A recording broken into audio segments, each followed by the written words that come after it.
Sounds fatter. It's fatter. Because it's fatter. It's fatter. Checking shit out. Checking shit out. We're checking shit out. We're checking shit out. We're checking shit out. We're checking shit. Todos los días me dicen buenos días. Adiós mía. Holy Jesus, Mary and Joseph. It's getting dark in here, Bubba. Oh, it's getting real dark. Oh, We're about to go. Oh, shit. There we go. Now we're cooking. All right. Let's get up there, Bubba. Let's go to the island of misfit and abandoned toys. The graveyard. Even though not everything is broken. It's not dead yet. Yeah. It's not dead. It's just sleepy. Yeah. And I'm behind the camera, I promise. It's a tight squeeze. Oh, shoot, dude. I already almost died. Jesus, man. Oh, look. Wait, before we even get into the room, look at one of my favorite things. Back in the day, the X's mean they don't fucking work, by the way. Back in the day, at the end of every session, everybody in the fucking band had to have a CD copy of their fucking mix, right? Yeah. So we would just burn however many of those were at a time, so everybody could just take a CD copy of today's work only. That's crazy. And you can do them all simultaneously? You see. Let's try to close this door so we can get hold more on. light. Oh, hey. Jesus, Mary and Joseph, look at this. Oh my God. Yeah, that's a relic right there, the MPC 4000. Yeah. So going for $3,000 on But I'm more reverb. interested. Oh, look at this. This thing, Echo was the brains of the first synchronizer I've ever owned. And that would synchronize not only the two Ampex tape machines, the 224 tracks, but also the Mitsubishi X800 32-track 1-inch. Oh, crazy. Also a taped format. And you could synchronize all of those with it? This thing would synchronize them, I'm not going to lie, better than any synchronizer that came behind it. It's clunky. Oh, now you've done it. All right, you broke it, you bought it. This thing was, you almost had to have a fucking degree to use it. It looks like it was so complicated. Holy moly. But, bro, it locked, it had a thing on it. It had a thing on the display. We can fix that later. Yeah. It had a thing on the display that, most synchronizers are like, you could see them syncing and then it would say sync and then it would say lock. And this thing had a thing, so they would lock. And all that means all the machines are locking. But this thing does a thing called fucking phase lock. It doesn't say fucking phase lock. It just says phase lock. It says FFL. Right. No, FFL. FP. So you would hear it, and kind of traditionally, if you want to go back in time, when you were going, am I locked? Are my two machines syncing, right? You would usually print something common like a snare. Something real easy to hear, the transients. And you'd have a snare on each machine, and you would be listening to both, and you'd hear them go, they'd be way out of sync, and then they would lock, and when they lock, you just be soloing the snare as a reference, which we did often. Yeah. And you're soloing that track, and you hear it lock, but you hear a little bit of phasing, right? Like you hear the snare, but there's a tiny amount of phase. And that's what people would consider, okay, we're locked. Because I can hear the snare hitting at the same time with a little bit of phase. This thing has phase lock. And then you'd see it lock and everybody would be like, all right, we're in business. It was so bizarre because I would have to explain this to clients. It would freak them out. That's wild. And they would be like, I'm having a total flashback about this shit right now. So it would be like, all right, everybody would hear the phasing. And they'd be like, all right, we're locked. Because that would mean now I could hit record and you can start your whatever we were doing. Yeah. And I would be like, no, wait. And then it would be like another couple of seconds and it would be like, click. I would hear a click and I would see the phase lock light come on. I'd be like, now we're locked. Now we're cooking. Now we're locked. And people would be like, what? Something's wrong. So clients would freak out because they'd be like, it's too locked. There's no more phasing. Yeah. So it would do this phase lock thing that nobody could, it was rare. That's why I'm saying this machine right here, sitting on the ground, is a marvel Yeah. in its ability to lock synchronized tape machines based on SMPTE time code. Yeah, that's crazy. Society of Motion Picture and Television Engineers. Yeah, well, when I was coming up here just to check it, make sure that the lights were coming on too, I was seeing all these like VHS and CD recorders and all these old look at this. Tascam and The Elises. Sony Betamax, not Betamax, the U-Matic, like this is a 3/4 inch. This is what they used to use for broadcast. Yeah. For news stations, etc. That's funny, dude. I was just going through our inventory of shit, and this thing popped up, and I was like, "What? Sony? What?" And it was valued at, I don't know, $5,000 or $8,000. A lot of fucking money. I don't know where it was. Like, I was like, what is this? It's worth so much. It took me a minute for my brain to go, oh, that was a 3/4 inch video machine that once upon a time Used to be worth that. was a thing that if you did broadcast work to video, you needed one of these machines to lock to the audio. But that was the format. That was the video format. And now it's worth like $200 or something. Yeah. You know. And then you have these like super old converters too. That's not a converter. That's a bump box. Oh, a bump box would be the easiest termination. Right. Oh, here we go. So you plug in your -10 devices, your whatever you would call it, into the back, and this thing would bump them from -10 to +4. Oh, okay. And then you had you had trim options on the front as you trim it, and then look here, whoa. Everybody's got to have one of these right here. Little Elises. The Elises, I love it. I love the terminology. The Elises BRC. Guess what the fuck that stands for?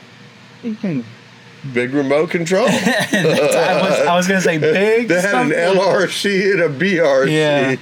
So yeah, this is what we used to control ADATs. It would be like, I guess. Whoop! Look at that shit. Nasty. Don't you want to go back to ADATs? Oh, hell fucking no. ADATs were arguably the worst format that ever existed in the history of recording that I could even imagine.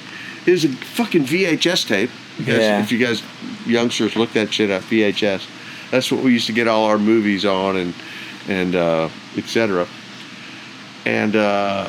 And then somebody thought it was a good idea to turn that into a digital audio format. So you would get 8 channels per VHS tape. So if you wanted 24, you'd have 3 VHS decks, which were then called ADATs. Oh, look, here's a few now. Yeah. Here's a couple of iterations of them. You stick an 8-channel deck, and they would synchronize. They would all work together with... there's a few of them there. Yeah, I think there's some Tascams back there too. Shit. You know, the Tascam is a cassette deck. Oh, okay. I was laughing at that too, doing the inventory. Those things used to be worth a couple $1,000s. I was like, anybody want to buy a cassette deck? I got some. For a couple $1,000. You might need them for your data centers. Oh, you might. Dude, and then I was looking at this too earlier. The old Dynamite. Oh, man. The Valley People. I just love the name of their company. Yeah. Valley People. Like, you guys are weird already because you're the Valley People. This thing is a great piece of gear. Yeah. I got to put on my glasses again. I can't Dynamite. see. Yeah, the Valley Dynamite. Great compressor. Whoa. Now you're breaking my synchronizer, brah. Stop kicking my synchronizer. It never did anything to you. And these are the... the Rebus. The Rebus gates. The Rebus gates. So how many? 1, 2, 3, 4, 5, 6, 7, 8. Yeah, we were looking at it online, remember? And it's a 16 channel. And this is what I got. It's only half loaded. Look, somebody fully abused his child and busted his knobs right off. Oh, my God. But yeah, I don't think that's like 500 series. That looks like just their proprietary series. Shit, yeah. And then this was cool because Dick was showing me this. This is before Motu The was Motu. unicorn. Mark Motu. of Mark the unicorn, baby. What the fuck kind of name is Mark of the Unicorn? I love it. Is that like some My Little Pony shit or something? I mean, sign me My up. Little Brony thing going on there? Mark of the Unicorn. And then here, just a bunch of old Pro Tools, DJ Design, HD rigs. Oh, those are the 003s right there, right? Yeah. Man, yeah. Same concept. Looking at the inventory, which I did recently, those things were valued at thousands of dollars a piece. And we just sold a couple of them to a dude in Puerto Rico for $140, and I had to pay the shipping. So that's how much probably they're worth paid now. more in shipping than what it... Yeah, the shipping was $40. Okay. Look at this shit. Some DBX. Yeah. Noise reduction. Little DBX unit. For those of you who don't know, this is a good transition. That too. The Rebus noise gates basically are an analog way of turning a channel from a tape machine or in a mix on a console, a channel, a track, as you would look at it today in Pro Tools, right? On and off. When you don't need it, shoop, it's closed, and when you need it, it's open. And we did that because tape makes noise. So you'd have this background hiss going on. So you have to mute that channel or have a gate. If you put a gate on it, it was more automated, right? If you put a mute on it, somebody would have to turn the channel on and off, like actually in real time. So gates were super handy. And then the DBX noise reduction thing, was a way to make your tape sound quieter. It was a way to reduce the hiss, the tape hiss, from whatever your track was. In my opinion, this sucks. Those are the cat's pajamas. Yeah. The noise reduction is running it through a circuitry that's trying to get rid of the tape hiss. And I think that bastardizes the signal. This keeps the signal pure, but when it turns it on, you get the full meal deal. Yeah. You get hiss and all. But when you're doing a mix, if you have it turned off at the right time, it essentially serves the same purpose. And today, I hate to say it, people use fucking plugins to reintroduce tape hiss. Oh, yeah, what I know. a miracle that is. We used to try and get rid of it, and now you guys have a plug-in for it. I'm shocked. Well, it's just how even like the philosophy of Neve when he was creating preamps, he was trying to make the most transparent, clean sounding preamps ever. Exactly. Yeah, and now everyone is just like after that because of the Neve color. Oh, well, yeah, I didn't even know all this shit was here. Hey, what about this Harrison console? Hey, this Harrison broadcast console came to us courtesy of Dave FM. I believe that was CBS Crazy. or somebody. When they went digital, they didn't know what to do with it, so they just dumped it on us. Does it still work? Yeah, probably.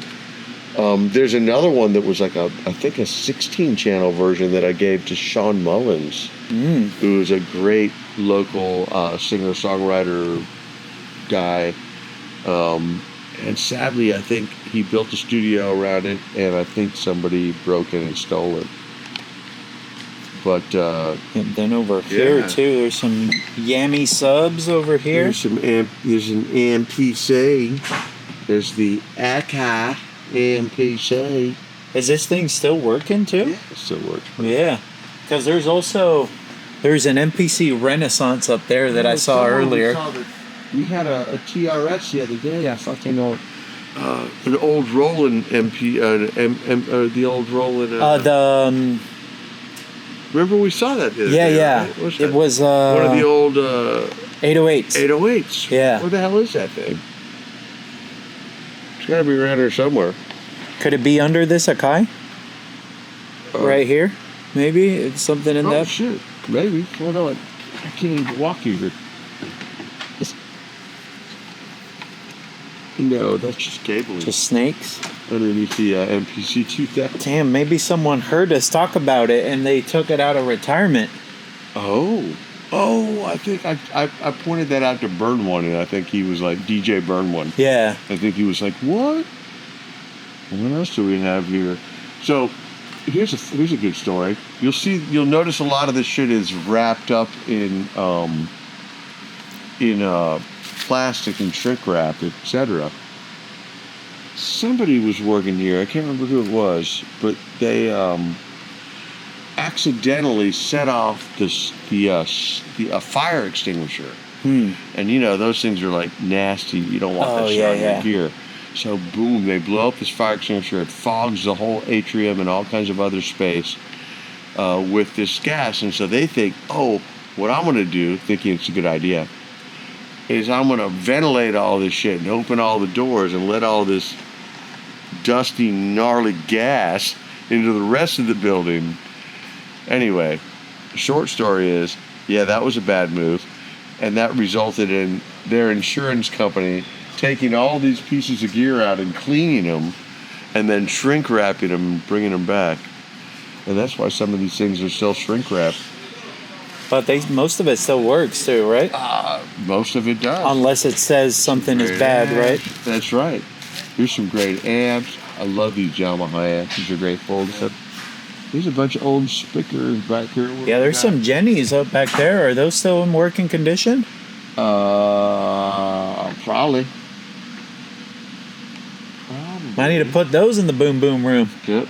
Bring them out of retirement. Some great old computers. Oh, those are definitely non-functional. iMac, look at that. Let's see. Old school iMac. Hey, but look back there. There's a fucking H3000 back there and some Lexicon. I know. I saw that earlier. The Lexicon 224. I was looking for that earlier. And it has a controller on the side, too. Yeah, it was working when we put it up here, so. Yeah. So it's just loyalty. Yeah, and then there's like a bunch of Mackie consoles, a Soundcraft console. Oh, there's tons of those, yeah. The Island of Misfit Toys, Bubba. Here's a lot of those blown. Tones. Yeah. Oh, there's a collection of NS10 speakers there, right at the end, next to the Soundcraft. Those could be all the blown ones. The Andre 3000 ones. Behind that Soundcraft, there's something. It's got to be something fun. I looked. It's a bunch of I think one of the first iMacs is there. Like, you know those that were transparent and blue and all the colors? Yeah, I had one of those. One of every color. Yeah. Somewhere around here is one of every color. And you know what else somewhere around here is? A bag. I thought it was up here that had my first Mac black and white classic. Had a screen like this fucking big. Like the size of a fucking phone screen. But that was the whole computer. And had a built-in handle on the top. Dude, and there's like a couple SPX 90s. Oh, look at this. These were the things once upon a time. I remember when we were cool. The Magma. Here, I'm going to have Magma. Like shocks with fucking lasers on their heads. The Magma. What are they? Are they power amps or something? They were expansion chassis for Pro Tools. Okay. So if your Pro Tools rig was super baller because you had all these extra cards, as we did, you had to have the Magma expansion chassis. Yeah, that's crazy. Otherwise, where are you going to fit those cards? And these were the distros right here for our headphone systems. Gosh, what the hell were those things called? Those are like the big carts that are in the cave, too? Yeah. Before we went digital on your 8-channel headphone system, right? This would be the 8 channels right here. You would plug your headphone box with your 8 channels into one of these. And this got fed the in right here from a similar, a DL or whatever connector. But just all analog. All analog, yeah, 100%. Crazy. It is very crazy. It is crammed. We got the wide angle on here, but it's like, look. With this. Holy crap. We're like 2 feet away. Yeah, I know. It's pretty packed in this. Really sorry. Yeah, and then there's like a bunch of graphic EQs back there, too. And then there's, that big silver road case back there. Oh, yeah, I see it. I think that has one of the earliest versions of the Radar digital recording system. I think the very first Radar 1 or Radar 2, which were the first attempts of trying to replace a tape machine. Yeah. Right, before the DAW, there was this thing called the Radar. I think they still exist in, I'm trying to remember the name of the company. There's a parent company now, I can't remember it. But they were basically a 24-track hard disk recorder that cost an arm and a leg. And sounds as close to a tape machine as you can get. Yeah. Super high quality. I've put a few of them together over the years. The last one was probably 20 years ago. But the last one we put together had these Nyquist converters. I think that's what they were called. They're basically at the top of the food chain of all the... We pulled out all the bells and whistles, and it was a pretty amazing 24-track machine. Damn. What pissed me off about it is, like, you can't give me 8 more fucking channels. You can't let me have 32 channels like everybody else on Earth. No, you got to buy a whole nother fucking thing of 24 more channels. Now you have 48. I was like, I don't want 48. I just need 8 more. So that was where my relationship ended with that. But great machines, and I believe that is the first or second generation of those that ever came out. Oh, wait a minute. Nug. Full-blown nug. Oh, I saw there too, like some Amphion speaker replacement things that are just like brand new. Yeah, whatever. They ain't all that. But this. Uh-oh. Bubba. Yep, so. This is from my childhood.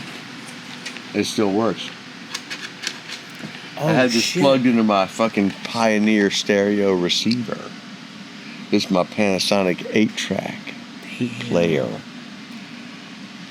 You probably got shift tracks and an eject button on it. That one seems to be stuck. But we found this the other day. I can't remember where it was, but it must have come out of my parents' basement. It was some shit years ago. And I was like, don't throw that away. Somebody was going to throw it out. And I was like, no, don't throw it away.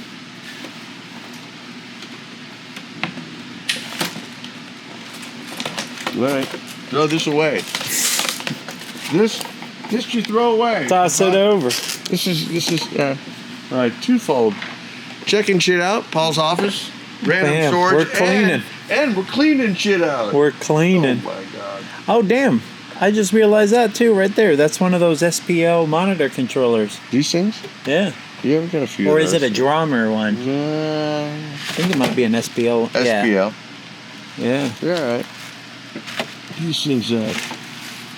Whoa. I'm more curious about is what's I know. This must be some kind of console or something. Who knows what? Crazy. Oh, I love this. These are all the analog multi-pin connectors for the Ampex tape machines. Yeah, and I mean, that's the connector to connect the auto locator. You would literally pull it out of the front of the machine. Look at this. And look at this. And you would plug that fucking thing. Sheesh. Into the locator. So instead of like the Studers or whatever, here you go, breaking my synchronizer again. I'm never gonna let you live that down. For the Ampex tape machines, the MM1100s, you look at the machine and you've got your ARM tracks and all your control system right there, and you literally lift the whole thing out of the machine, and there's a multi-pin just like that, and you place it wherever the hell you're going to place it, and you plug that cable in between the machine and the controller. Okay. So there's not like a separate controller. The thing from the machine actually lifts out of the machine and becomes your remote control. That's insane. Yeah, via that cable. Ooh, you know what else that makes me think? This may be where, I was just wondering where this was in my sleep the other day. Praise the Lord. I found it. You know what this is? What you got? Oh. This turns my Ampex 24-track tape machine into a 16-track tape machine. Oh, shit. Which you might think, well, less tracks is not good. It's actually very good. Because what that does is, in theory, not in theory, in reality, in physical time and space plane, your tracks are fatter. So you're taking a 2-inch piece of tape, boom. Instead of stuffing 24 tracks into that 2 inches, you're putting 16. So you have a wider track, which people would argue has inherently better qualities because you've got Sounds fatter. It's fatter. Because it's fatter. It's fatter. I'll always remember when I was first starting out, too. I was asking this engineer, like, man, I'm just struggling to get like big drum sounds. And he asked me, well, what kind of drums are you using? I'm like, oh shit. Well, it's a 20-inch kick with an 8-inch tom and a 14 floor tom. I'm Get like, bigger drums. those are not big drums, Bubba. So what do you want? Yeah, you use big drums. Bigger is better. I love it. Well, bigger is bigger. If Not you wanted necessarily if better. you wanted to sound bigger, then, Get something then bigger. just be bigger. Yeah, exactly. Well, I think this is a good place to wrap it up. No pun intended. Oh, this reverb. We got to bust into this, Bubba. This thing was once upon a time the thing. White EQ, digital EQ, nothing super fancy, but this reverb. We should bust into the old reverbs. I know, and the SPX 90s back there too, and I mean the Lexicon. I mean, we'd have to do that. Imagine putting that shit through the effects loop of a Valhalla. This is just to point out, this is the island of misfit toys. What are these? I need to find out. Are they like controllers for something? Oh, these were headphone okay. controllers. I had these made when we used to literally use an amplifier, an analog amp, to send your headphones out. We would send one of these boxes, and you would have 4 inputs. So 4 people. This was before you could have your own headphone mix. You had your own fucking volume, and you were happy with that. So can we get back to that? Right? Right. Just be happy with your own volume. I'll take care of the mix. Alrighty. Oh my God, there's so many back in there, bro. There's a part 2. Oh yeah. Jesus. There's a part 2. Which, don't forget to subscribe. Hit that like for the algorithms. Yeah. Drop like a comment. Even if you don't like it, I don't care. Just hit the damn button. Yeah, just click the button. Just hit the button. Come on. Just click the button. All right. We'll And make your children watch it. And your grandchildren. We'll catch you guys on the next one. Shoo. Checking shit out. We're checking shit out. Checking shit out. We're checking shit out. Checking shit